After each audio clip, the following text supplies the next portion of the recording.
Catus Maximus here. This time a review of a vintage Snap-on LS71.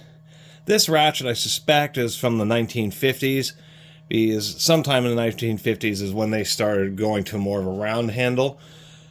It was the 1930s when Snap-on really, I guess, was credited with patenting, and we do have a patent number there, 1854513, very early patent number. What would be considered the batwing pawl, or what would become a standard mechanism in ratchets. This just happens to be an old school one. This is not the best example. It's been spray painted black. I tried scraping this area here and I just was not able to find the specific date code for the ratchet, although some of my viewers may be able to identify it.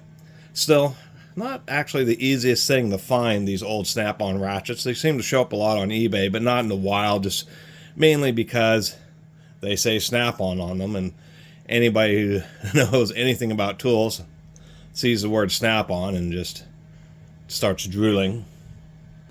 Paid $5 for this. This one obviously it was rusty, and so somebody had at some point tried to clean it up.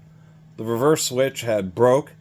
We know it's a bit more modern because the area where the reverse lever is inset, really early 1930s and 1940s Snap-on ratchets actually had a smooth top, so we know this a little later. Reverse switch failed, so you can see they put on like the world's largest reverse switch, and then just swaged it, manually hammered the little stub to get it on there. So not a ratchet I'm going to be using a ton.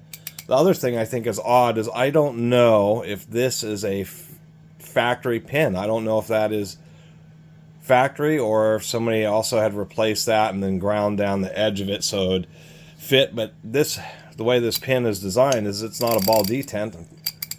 It's a pin. It has a flat side. So if you use this, say with any kind of socket that has a through hole, like impact sockets, you're going to need a little nail or something to remove the socket. Ones that just have normal undercuts seems to work just fine. Another thing is you can see I can push this easily with my finger, and Snap-on for decades has been notorious for having very strong detents. So this one may be really light because it's a straight pin versus a round detent ball. Nonetheless, works well. This ratchet doesn't seem to be stripped out. It doesn't skip or anything. And we know it's a fixed pawl because, of course, the lever moves as you're ratcheting it. Runs pretty smooth. And one thing I will give them credit for is, even though it's an old ratchet, not all Snap-on ratchets have tight anvils. I've certainly run into a few old ones that had pretty loose, but this one is a nice example. Almost no anvil play. It is proper. The screws go through the body into the bottom plate, so if the screws strip out or the plate strips out, you know, you can always get a rebuild kit, or used to. I don't know if you can anymore. And when you rebuild it, you get new screws and new bottom plate.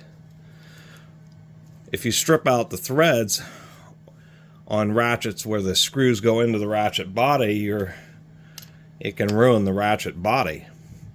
And a lot of companies, I mean modern companies, that have those kind of designs just replace the whole ratchet, but it's just a bit more wasteful. Very coarse tooth. This has obviously been lubed at some point. Could use some new lube. Really thick. That is an extra thick bottom plate. We have the through hole, so the pawl is supported both sides, here and here. And we just have a traditional mechanism. Now, I just reviewed a Truth old school ratchet, probably made in the same era, that has extra coarse teeth.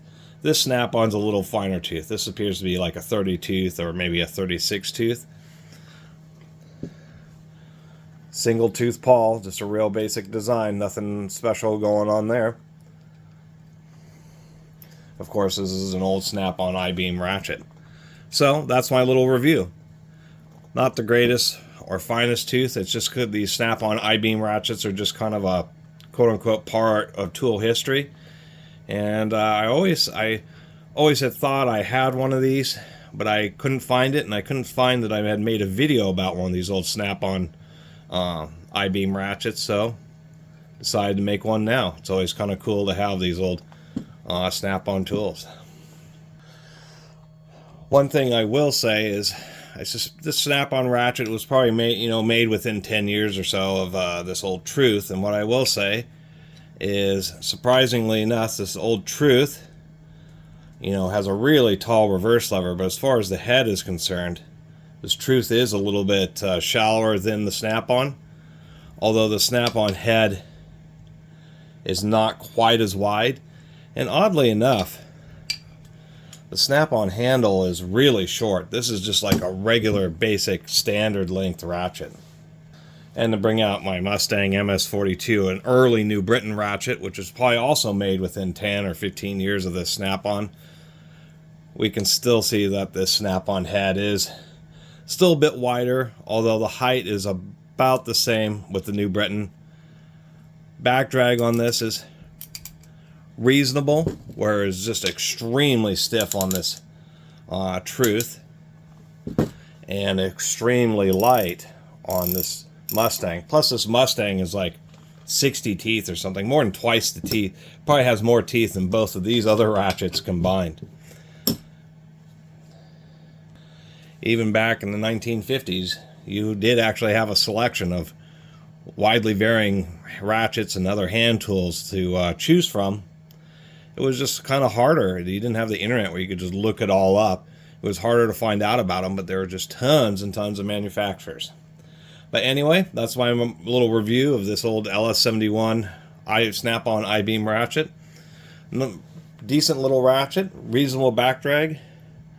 Just happens to have a really short handle, but from the factory, a really tight anvil. Not a lot else to say. Anyway, really appreciate all watching.